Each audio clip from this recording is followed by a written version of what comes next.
আল্লাহর কসম করে বলছি, যদি আপনি আমলটি করেন আল্লাহ তাআলা আপনাকে হেফাজতের দায়িত্ব নেবেন। আল্লাহর কসম করে বলছি, এই আমলটা আপনি করে দেখুন, মৃত্যু ব্যতীত আপনাকে আর কোনো বিপদে পড়তে হবে না। আপনি যেদিন মৃত্যু হয়ে যাবে আপনার, সেদিন আপনি কালিমা পড়বেন না। প্রিয় দিনী ভাই এবং বোনেরা, আমরা ঈদের আনন্দটা পরিবারের সাথে উদযাপন করার জন্য আমরা যে যেখানে অবস্থান করছি, চাকরি করছি, ব্যবসা করছি, পরিবারের সাথে ঈদের আনন্দ উদযাপন করার জন্য আমরা এখন এই মুহূর্তে আমরা ঈদের ছুটিতে বাড়িতে যাব। আমাদেরকে গুরুত্বপূর্ণ একটি বিষয় খেয়াল রাখতে হবে। রাসূলুল্লাহ সাল্লাল্লাহু আলাইহি ওয়াসাল্লাম আমাদেরকে যা শিক্ষা দিয়েছেন, গুরুত্বপূর্ণ একটি আমল, যদি আপনি সেই আমলটি করতে পারি, রাস্তায় রোড অ্যাক্সিডেন্ট থেকে, দুর্ঘটনা থেকে, হাইজাকার থেকে, সন্ত্রাসীদের থেকে আপনি রক্ষা পাওয়ার জন্য একটা আমলই যথেষ্ট। সেই আমলটি হলো, আমরা সবাই পারি, সহজ একটি আমল।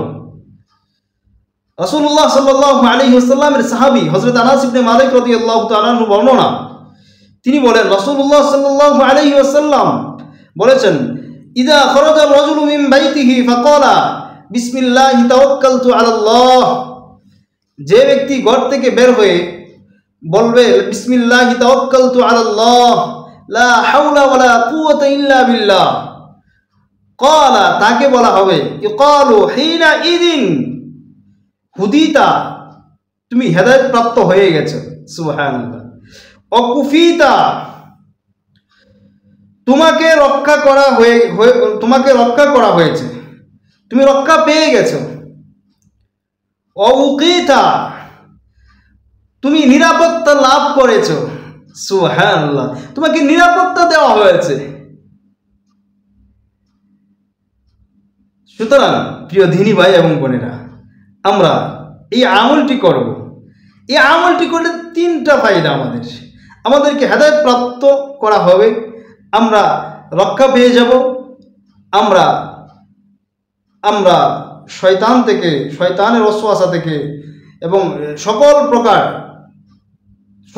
প্রকার বিপদ আপদ থেকে আমরা রক্ষা পেয়ে যাব ইনশাআল্লাহ। মজার বিষয় হলো, এই হাদিসটির শেষাংশে যে বিষয়টা অত্যন্ত গুরুত্বপূর্ণ, সেটা হলো ফাতাতানাহা লাহু শায়াতিন,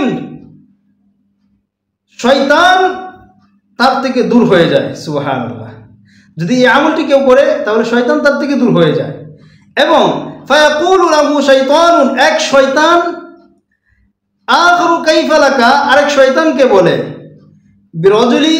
বিরাজুলিন কদ হুদিয়া ও কুফিয়া ও উকিয়া, এক শয়তান অন্য শয়তানকে বলে ওই ব্যক্তিকে কি করতে পারবে যাকে পথ দেখানো হয়েছে, নিরাপত্তা দেওয়া হয়েছে এবং রক্ষা করা হয়েছে। প্রিয় দিনী ভাই এবং বোনেরা, আমরা এই আমলটি করব। এই আমলটি আমরা রাস্তায় চলার সময়, ঘর থেকে বের হওয়ার সময়, সর্ব অবস্থায় সর্বদাই আমরা এই আমলটি কখনো ভুলবো না। রাসূলুল্লাহ সাল্লাল্লাহু আলাইহি ওয়াসাল্লাম এই আমল আমাদেরকে শিক্ষা দিয়েছেন, এই আমলটি আমরা কেউ ছাড়বো না। আমাদের সন্তানদেরকে আমলটি শিক্ষা দেব, আমরা সব সময় এই আমলটি করব।